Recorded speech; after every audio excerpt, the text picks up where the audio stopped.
तो महाशिवरात्रि का पावन पर्व आने ही वाला है और हम सब चाहते हैं कि हमारी पूजा, हमारी भक्ति भोलेनाथ तक पूरी तरह से पहुंचे। लेकिन कई बार ना कुछ छोटी छोटी गलतियां अनजाने में हो जाती हैं जिनसे पूजा का पूरा फल नहीं मिल पाता। तो आज हम उन्हीं गलतियों पर बात करेंगे। देखिए, महाशिवरात्रि को साल की सबसे आध्यात्मिक और शक्तिशाली रातों में से एक माना जाता है।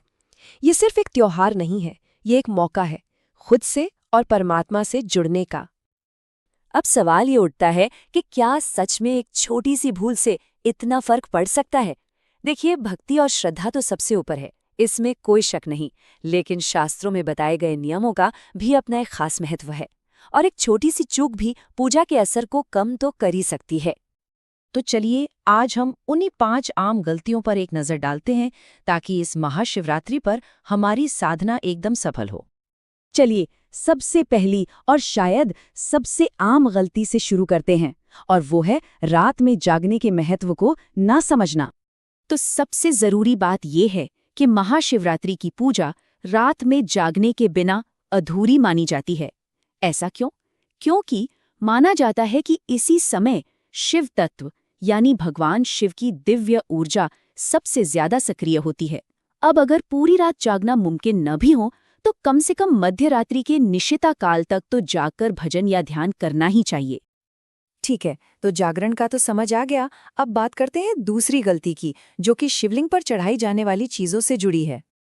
ये जानना बहुत जरूरी है कि कुछ चीजें भगवान शिव को कभी भी नहीं चढ़ाई जाती। शास्त्रों के हिसाब से तुलसी, केतकी के फूल और सिंदूर, इनका इस्तेमाल शिव पूजा में बिल्कुल वर्जित है। और हाँ, इन सब के पीछे अपनी अपनी पौराणिक कथाएं भी हैं।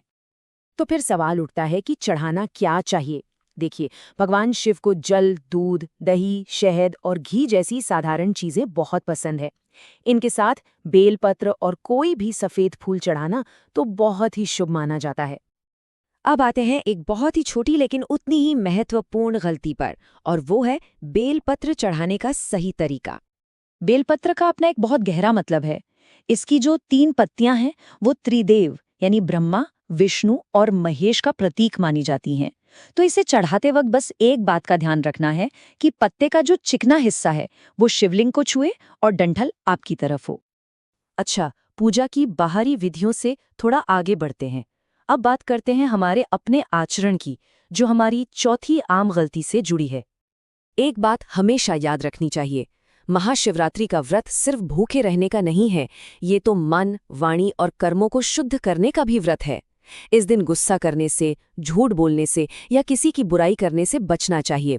अपने मन को एकदम शांत और पॉजिटिव रखना है।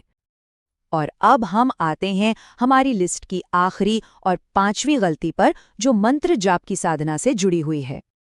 ओम नमः शिवाय ये सिर्फ शब्द नहीं है, ये एक बहुत ही शक्तिशाली ध्वनि ऊर्जा है, एक वाइब्रेशन है। इसका जाप बस जल्दी जल्दी बिना ध्यान के नहीं करना चाहिए।